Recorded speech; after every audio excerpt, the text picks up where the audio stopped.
नमस्कार। मैं हूँ आनंद और आप देख रहे हैं जॉइन फॉर एजुकेशन। आज मैं कूलॉम नियम की परिभाषा, उसके गणितीय रूप एवं सदिश रूप पर चर्चा करने जा रहा हूँ। यह उपविषय कक्षा 12 से और विषय भौतिकी है और पहला अध्याय है और अध्याय का नाम है वैद्युत आवेश एवं क्षेत्र। आइए कक्षा को शुरू करते हैं। कूलॉम का नियम की परिभाषा इस प्रकार है। दो बिंदु आवेश के बीच लगने वाला वैद्युत बल दो बिंदु आवेशों के परिणामों के गुणनफल के अनुक्रमानुपाती एवं उनके बीच के दूरी के वर्ग के व्युत्क्रमानुपाती होता है एवं बल की दिशा दो बिंदु आवेश को मिलाने वाली रेखा के अनुदिश होता है। तो इसे यदि विस्तृत चर्चा किया जाए तो दो बिंदु आवेश के बीच लगने वाला वैद्युत बल दोनों आवेशों के परिणाम के गुणनफल के अनुक्रमानुपाती एवं बीच के दूरी के वर्ग के व्युत्क्रमानुपाती होता है एवं बल की दिशा दोनों आवेशों को मिलाने वाली रेखा के अनुदिश होता है। तो इस परिभाषा को समझने में कोई दिक्कत नहीं होना चाहिए, क्योंकि कूलॉम का नियम दो बिंदु आवेश के परिणाम पर निर्भर करता है और उनके बीच की दूरी पर निर्भर करता है, क्योंकि दोनों बिंदु आवेश के कारण यहाँ पर बल उत्पन्न हो रहा है। तो चूंकि बल एक सदिश राशि है तो बल का परिणाम एवं दिशा दोनों होना चाहिए। तो यहाँ पर जो दिशा होता है दोनों आवेश को मिलाने वाली रेखा के अनुदिश होता है। अर्थात इसे तीन भागों में बांटा जा सकता है। मतलब बल जो है अनुक्रमानुपाती होता है। यदि आवेश का परिणाम Q1 और Q2 हो तो Q1 Q2, और यदि उनके बीच की दूरी r हो तो 1/r², और यदि उसका दिशा क्या होगा तो दोनों आवेश को मिलाने वाली रेखा के अनुदिश। क्योंकि हम लोगों को पता है कि आवेश दो प्रकार के होते हैं, धनात्मक एवं ऋणात्मक। यदि एक ही जैसा दो आवेश हो या दोनों आवेश धनात्मक हो या दोनों आवेश ऋणात्मक हो तो वहाँ पर जो वैद्युत बल होगा वो प्रतिकर्षण होगा। यदि दो बिंदु आवेश में से एक धनात्मक और एक ऋणात्मक हो तो वहाँ पर जो वैद्युत बल होगा वो आकर्षण होगा। तो इस तरह से वैद्युत बल भी दो प्रकार के हो जाएंगे, प्रतिकर्षण एवं आकर्षण। यदि इस नियम को अंग्रेजी में समझा जाए तो कूलॉम नियम states that electrostatic force between 2 point charges is directly proportional to the product of the magnitude of the charge and inversely proportional to the square of the distance between them, and the direction of the force is along the line joining of the 2 point charge.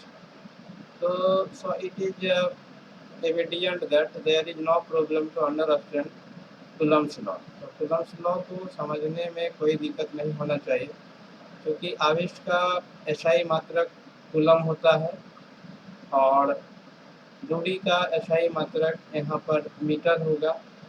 तो F directly proportional to Q1 into Q2 होगा और फिर F proportional 1/r², जिसे हम लोग व्युत्क्रमानुपाती बोलेंगे, और into r⁴ होगा। तो ये r⁴ जो है वो डायरेक्शन को इंडिकेट करेगा। आइए इसके गणितीय रूप को भी देखते हैं, जहाँ पर ये बिल्कुल स्पष्ट हो जाएगा। ये F directly proportional to the product of the magnitude of the point charges. ये पहला पॉइंट चार्ज Q1 है और ये आपका दूसरा पॉइंट चार्ज Q2 है। ये कूलम नियम के पहले स्टेटमेंट को सेटिस्फाई कर रहा है। फिर से अगर यहाँ पर देख ले तो F directly inversely proportional to the square of the distance between them.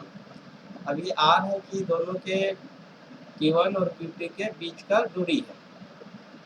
तो ये आपका कूलम नियम के दूसरे स्टेटमेंट को सेटिस्फाई कर रहा है। अगर ये दोनों को यदि हम कंबाइन कर दे तो F आपका प्रोपोर्शनल हो जाएगा Q1 इंटू Q2 का मैग्नीट्यूड बाई आर स्क्वायर। अगर यहाँ पर ये प्रोपोर्शनल को हटा दिया जाए, रिमूव किया जाए, तो इसके जगह पर एक कांस्टेंट डालना होगा। तो यहाँ पर एक कांस्टेंट डालते हैं, वो कांस्टेंट आपका K है। कांस्टेंट को जनरली K से ही डिनोट किया जाता है।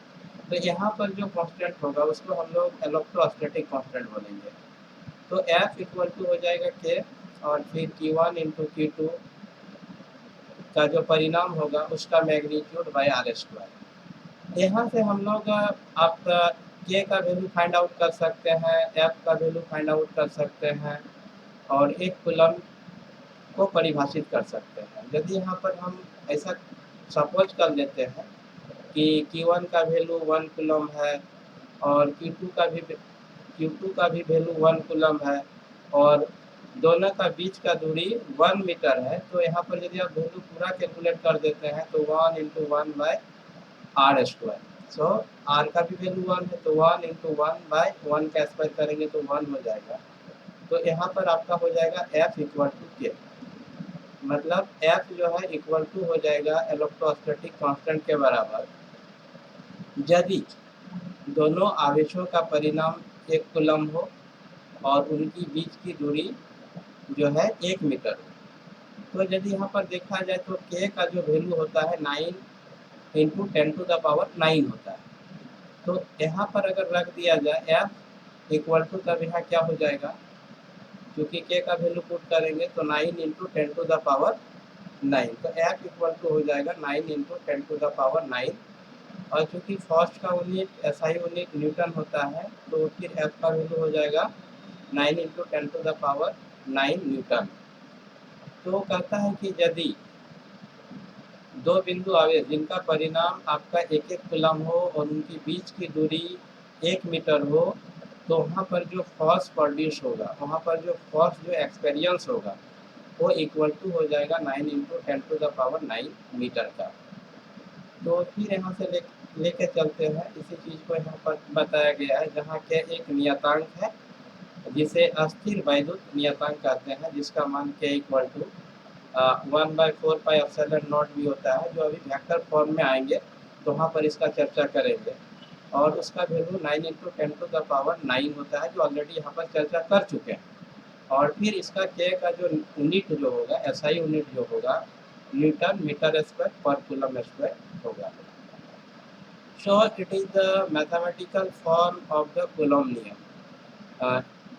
This one satisfy the first statement of the Coulomb Law. ये Coulomb Law का यदि 2-3 स्टेटमेंट में बांट दिया जाती है, पहले स्टेटमेंट को सेटिस्फाई कर रहा है, ये आपका दूसरे स्टेटमेंट को सेटिस्फाई कर रहा है। यहाँ पर यदि हम कैप आर लगाते तो ये डायरेक्शन को ये करेगा, क्योंकि यहाँ पर कूलम्ब जो परिभाषा है वो बताता है कि यदि Q1 और Q2 आपका दो चार्ज है तो इसको मिलाने वाले रेखा के अनुदिश जो फोर्स एक्सपीरियंस होगा उस फोर्स का डायरेक्शन को इंडिकेट करेगा। तो यहाँ के आपका एक कांस्टेंट है, K is a constant and is known as the electrostatic constant. The value of K is 1/4 pi epsilon naught, and this one is also 9 into 10 to the power 9 Newton meter square per coulomb square. So this is the mathematical form of the Coulomb law. ये Coulomb law का mathematical form है, which is derived with the help of the Coulomb's definition. ये Coulomb के definition से ही derive किया गया है। Mathematical form of the Coulomb law depends upon the Coulomb definition. So it is very easy to understand. तो ये बहुत ही आसान है Coulomb के गणितीय रूप को समझना। Coulomb के गणितीय रूप को Coulomb की परिभाषा से ही वही उत्पन्न किया गया है या डिराइव किया गया है। लेट्स डेवलप द क्लास, कक्षा को थोड़ा सा डेवलप कर देते हैं। और ट्राई टू अंडरस्टैंड आपका वेक्टर फॉर्म को समझने का प्रयास करते हैं। तो एक्चुअली में vector form we take the help of the graph, graph का थोड़ा सा सहयोग ले लेते हैं। तो ये आपका एक्स एक्सिस है और ये आपका वाई एक्सिस है। ये आपका ओरिजिन है, एक्स एक्सिस और वाई एक्सिस इस पॉइंट पर इंटरसेक्ट कर रहा है। ये आपका दो पॉइंट है जो फर्स्ट क्वाड्रेंट में है, ए और बी। पोजीशन वेक्टर ऑफ ए जो है आपका r1 है और यहाँ पर आपका ए पर q1 चार्ज है, प्लस किया गया है या q1 चार्ज लोकेटेड है। फिर यहाँ से बी पर q2 चार्ज आपका लोकेटेड है और जिसका पोजीशन वेक्टर आपका r2 है। अब क्या करेंगे कि q1 और q2 जो आपका ए और बी पर है, इसको हम लोग ज्वाइन कर देते हैं। तो ये लाइन अलोंग द q1 और q2 चार्ज के एलोन में हो गया। तो यही जो लाइन है आपका इंडिकेट करेगा यहाँ पर जो फोर्स एक्सपीरियंस होगा Q1 पर या Q2 पर।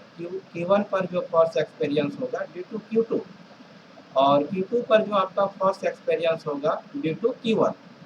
तो यहाँ पर जो डायरेक्शन होगा फोर्स का, ये आपका force on Q2 due to Q1, इसी को ये इंडिकेट कर रहा है, force on Q2 due to Q1।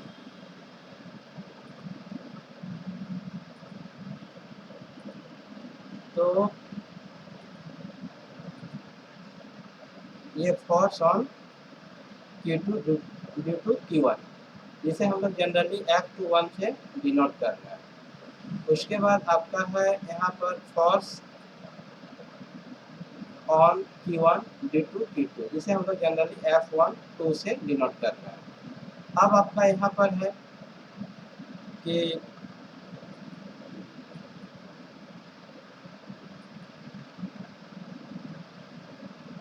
ये आपका R21 है, मतलब डिस्टेंस या आपका डिस्प्लेसमेंट बोलेंगे फ्रॉम Q1 टू Q2, और ये आपका है displacement from Q2 to Q1। तो यहाँ पर जो फोर्स आपका होगा, ये फोर्स, इसके लिए हम लोग इस डिस्प्लेसमेंट का यूज करेंगे। और यहाँ पर जो फोर्स है, इसके लिए हम लोग इस डिस्प्लेसमेंट का यूज करेंगे। जब हम यहाँ पर कूलम्ब्स के डिफिनेशन को अप्लाई करेंगे या मैथमेटिकल फॉर्म को अप्लाई करेंगे, तो यहाँ फाइंड आउट करेंगे कि F21 इक्वल टू वाट। तो फिर जो आपका पहला जो था, F directly proportional to the product of the magnitude of the charge and inversely proportional to the square of the distance between them।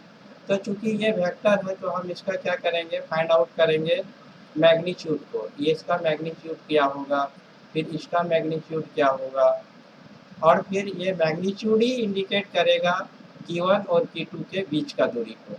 थोड़ा सा क्लास को यहाँ पर डेवलप करते हैं, ये धीरे धीरे और क्लियर होते जाएगा।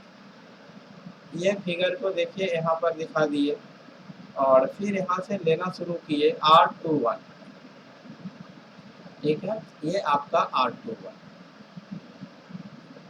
तो क्या हो जाएगा, vector R2 minus vector R1। तो जब जैसे ही इसका हम मैग्नीट्यूड फाइंड आउट करेंगे, तो इसका भी मैग्नीट्यूड फाइंड आउट करना होगा। ये मैग्नीट्यूड जो है डिस्टेंस बताएगा ए और बी का, या इसमें डायरेक्शन जो बता रहा है from charge Q1 to Q2, ये समझना है। और यहाँ पर फोर्स जो है आपका force on Q2 due to Q1 आपका है F21। फिर आपका R12 सिमिलरली उसी तरह से हो जाएगा R1 minus R2, vector R1 minus vector R2। फिर थोड़ा सा इसको डेवलप करते हैं, तो यहाँ पर ये इस पर और इस पर यदि कंसिडर किया जाए, यहाँ पर यदि इसको 1 सपोज कर लिया जाए, इसको 2 सपोज कर लिया जाए, तो यहाँ पर जब हम लोग कंसिडर करते हैं तो ये vector magnitude of the vector R21 equal to magnitude of the vector R2 minus R1 और उसको सपोज कर लिए R। फिर यहाँ पर R12 इसको भी मैग्नीट्यूड क्या होगा R इक्वल टू R हो जाएगा। यदि ये दोनों पर यदि हम कंसिडर करें तो यहाँ पर देखिए कैप R21 मतलब इसका डायरेक्शन क्या होगा, तो ये आपका मैग्नीट्यूड हम फाइंड आउट करेंगे R2 माइनस R1 का, और फिर इसके डायरेक्शन का सब्ट्रैक्शन फाइंड आउट करेंगे और फिर इसके मैग्नीट्यूड से डिवाइड करेंगे तो हमको मिल जाएगा direction of the force F21 और जो आपका अलोंग द लाइन जॉइनिंग होगा Q1 और Q2 का। होप दैट ये एक्सप्रेशन को या इस कैलकुलेशन को समझने में कोई दिक्कत नहीं हुआ होगा। एक बार थोड़ा इसको फिर से हम रिपीट कर देते हैं। R2 माइनस R1 मतलब यहाँ पर इस तरह से ये इंडिकेट किया गया। पहले हम लोग इसमें यहाँ पर आए और फिर यहाँ पर आए तो R1 plus R21 equal to direct R2। तो इसको जब हम कैलकुलेट करेंगे तो R21 इक्वल टू हो जाएगा R2 माइनस 1। सिमिलरली यहाँ पर जब हम लेकर के चलेंगे आपका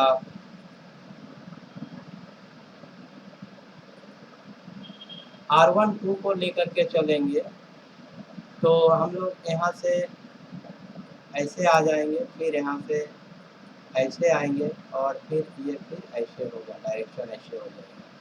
मतलब O टू B और फिर B to A equal to O to A। जब इसको हम अरेंज कर देंगे तो यही आ जाएगा। जब हम इसका मैग्नीट्यूड फाइंड आउट करेंगे तो ये हो जाएगा, और सपोज कर लेते हैं R। जब हम इसका मैग्नीट्यूड फाइंड आउट करेंगे तो ये भी हो जाएगा इक्वल टू R। अब अलोंग द डायरेक्शन जब ये फाइंड आउट करेंगे कि भाई F21 का डायरेक्शन क्या होगा, तो F21 का डायरेक्शन जो है यही होगा, इसी वेक्टर से कैलकुलेट होगा। तो उसके लिए जो कैप लगाएंगे यूनिट वेक्टर फाइंड आउट करेंगे। तो सबसे पहले ये वेक्टर का जो सब्ट्रैक्शन वो फाइंड आउट करेंगे, फिर उसके मैग्नीट्यूड से डिवाइड कर देंगे। या हम ऐसे भी लिख सकते हैं vector R2 minus R1 by magnitude of vector R2 minus R1, जो हम लोग क्लास 11 में ऑलरेडी पढ़ चुके हैं। अगर वहाँ पढ़ लिए होंगे, ठीक से समझ लिए होंगे तो फिर कोई दिक्कत नहीं होगा, और होप दैट यहाँ भी कोई दिक्कत नहीं होना चाहिए। अब थोड़ा सा और आगे बढ़ते हैं क्लास को लेकर के। तो यहाँ फिर R21 R2 माइनस R1, फिर आपका R12। यदि आप ये दोनों को देखते हैं तो यहाँ पर क्या हो जाएगा, आपका R21 इक्वल टू हो जाएगा माइनस R12। मतलब दोनों का वैल्यू सेम, लेकिन डायरेक्शन जो है अपोजिट है। ये नेगेटिव साइन जो है उसी डायरेक्शन को क्लियर कर रहा है।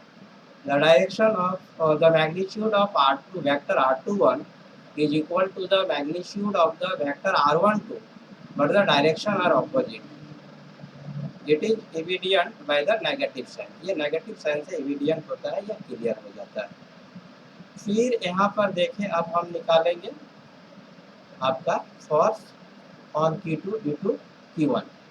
तो यहाँ पर कूलम्ब्स का नियम का जो लगाएंगे तो यहाँ K का वैल्यू आपका हो जाएगा 1/4πε0, और फिर ये आपका चार्ज Q1 और Q2 के प्रोडक्ट का मैग्नीट्यूड हो जाएगा, और ये फिर डिस्टेंस बिटवीन आपका Q1 और Q2 हो जाएगा, जो हम लोग यहाँ पर ऑलरेडी कैलकुलेशन कर रहे थे तो वहाँ पर R सपोज किए थे। और फिर आपका डायरेक्शन क्या हो जाएगा, तो अलोंग द डायरेक्शन हो जाएगा चार्ज Q1 टू Q2, यानी इसका डायरेक्शन आपका हो जाएगा Q1 से Q2 की ओर, जो यहाँ पर ऐसे दिखाया गया है F21 का डायरेक्शन।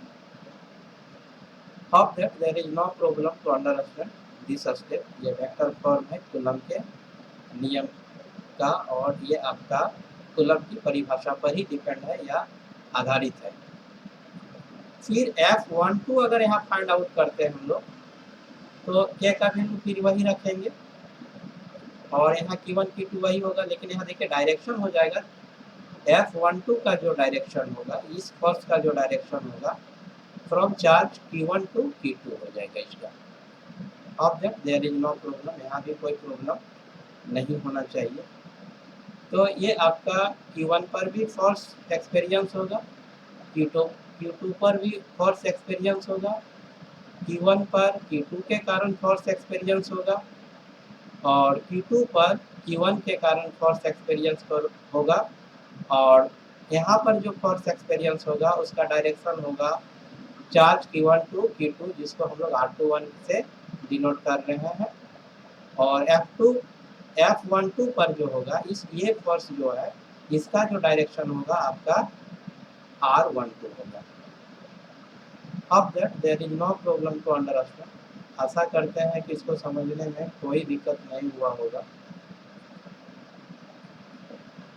फिर से हम लोग रिकॉल कर लेते हैं, F21 का वैल्यू ये है, फिर F12 का वैल्यू ये है। यदि आप ये दोनों वैल्यू का कंपेयर करते हैं तो यहाँ पर केवल डायरेक्शन ही जो है आपका अपोजिट है, बाकी मैग्नीट्यूड सेम है। तो यहाँ पर हम लिख सकते हैं F21 equal to minus F12, और नेगेटिव साइन आपका इंडिकेट करेगा कि ये दोनों फोर्स जो एक्सपीरियंस हो रहा है उसका मैग्नीट्यूड सेम है, लेकिन डायरेक्शन जो है अपोजिट है। तो यहाँ पर एप्सिलॉन नॉट को थोड़ा सा क्लियर कर देते हैं। एप्सिलॉन नॉट को आपका निर्वात या मुक्त आकाश का विद्युतशीलता या परमिटिविटी या डाइलेक्ट्रिक कांस्टेंट कहा जाता है, और इसका मान आपका होता है 8.854 इंटू 10⁻⁻² कूलम्ब स्क्वायर पर न्यूटन मीटर स्क्वायर होता है। तो this is the explanation of the vector form of the Coulomb's law. ये कूलम्ब के नियम के वेक्टर फॉर्म का ही एक्सप्लेनेशन था। एक बार यहाँ फिर से देखते हैं तो मैग्नीट्यूड जो है सेम है और डायरेक्शन जो है अपोजिट है, इसलिए F12 और F21 का मैग्नीट्यूड सेम होगा लेकिन डायरेक्शन डिफर होगा। तो हम इसको लिख सकते हैं F21 equal to minus F12 and epsilon naught is the permittivity of the free space or vacuum. This one is also known as the dielectric constant or paradielectric constant, and the value of this one is 8.854 into 10⁻⁻12 coulomb square पर Newton metre square होता है। कभी कभी ये JAC board में या फिर CBSE board में या स्टेट बोर्ड में ये पूछा जाता है कि एप्सिलॉन नॉट जो है किसको डिनोट करता है। इस तरह का भी क्वेश्चन कभी कभी ऑब्जेक्टिव पूछा जाता है। तो यहाँ पर इस तरह का क्वेश्चन आएगा तो वहाँ पर जो ऑप्शन मिलेगा निर्वात, मुक्त आकाश या विद्युतशीलता, अगर तीनों में से कोई भी आता है तो आप उसको सेलेक्ट कर सकते हैं, या अगर तीनों आता है तो फिर वहाँ पर तीनों सेलेक्ट करना होगा। तो होप दैट आशा करते हैं कि आज हम लोग चर्चा कर रहे थे कूलम्ब की परिभाषा या कूलम्ब के नियम की परिभाषा, कूलम्ब का गणितीय रूप और आपका कूलम्ब का सदिश रूप। तो ये आपको बहुत अच्छा से समझ में आ गया होगा, और hope that this explanation will be useful to the students who are studying in class 12, and also this is useful who are interested in physics। तो उसके लिए भी ये हेल्पफुल होगा या यूजफुल होगा जो फिजिक्स में रुचि रखते हैं, और कक्षा 12 में पढ़ने वाले विद्यार्थियों के लिए भी ये उपयोगी होगा। सच दैट जो जी का प्रिपरेशन कर रहे हैं या नीट का प्रिपरेशन कर रहे हैं तो उनके लिए भी ये यूजफुल होगा, आपके कूलम्ब की जो डिफिनेशन है उसके कंसेप्ट को क्लियर करने में, या फिर आपका उसके मैथमेटिकल फॉर्म के कंसेप्ट को क्लियर करने में, या फिर उसके वेक्टर के फॉर्म को क्लियर करने में। तो आप हमारे साथ ये तीनों टॉपिक के एक्सप्लेनेशन के लास्ट तक बने रहे, उसके लिए बहुत बहुत धन्यवाद। और हमारा अगला जो आपका वीडियो लेक्चर जो होगा वो इलेक्ट्रिक फील्ड से रिलेटेड होगा। तब तक के लिए मैं आप लोगों से धन्यवाद चाहता हूँ। इसके पहले मैं आप लोगों के साथ एक जानकारी साझा करना चाहता हूँ कि मेरा एक ब्लॉग भी है anandprajapati.blogspot.com के नाम से। आप उसमें उस ब्लॉग में भी विजिट करके स्टडी मटेरियल को प्राप्त कर सकते हैं। फेसबुक में मेरा एक पेज भी है जॉइन फॉर एजुकेशन के नाम पर, आप उसमें भी जा कर के स्टडी मटेरियल प्राप्त कर सकते हैं और ये सब स्टडी मटेरियल का आप अपने एग्जामिनेशन के प्रिपरेशन में उपयोग कर सकते हैं। आशा अपेक्षा करते हैं कि ये सारा एक्सप्लेनेशन एरर फ्री हुआ होगा। अगर किसी तरह का कोई एरर आपको लगता है कि इसमें आ गया है तो हमारे यूट्यूब के कमेंट बॉक्स में आप ज़रूर लिखिए और मैं उसको फिर से करेक्शन करने का प्रयास करूँगा। मैं आनंद एक बार फिर आप सबों को धन्यवाद करता हूँ कि आप मेरे साथ इस एक्सप्लेनेशन के लास्ट तक बने रहे। Once again, I thanks to all of you. Thank you very much.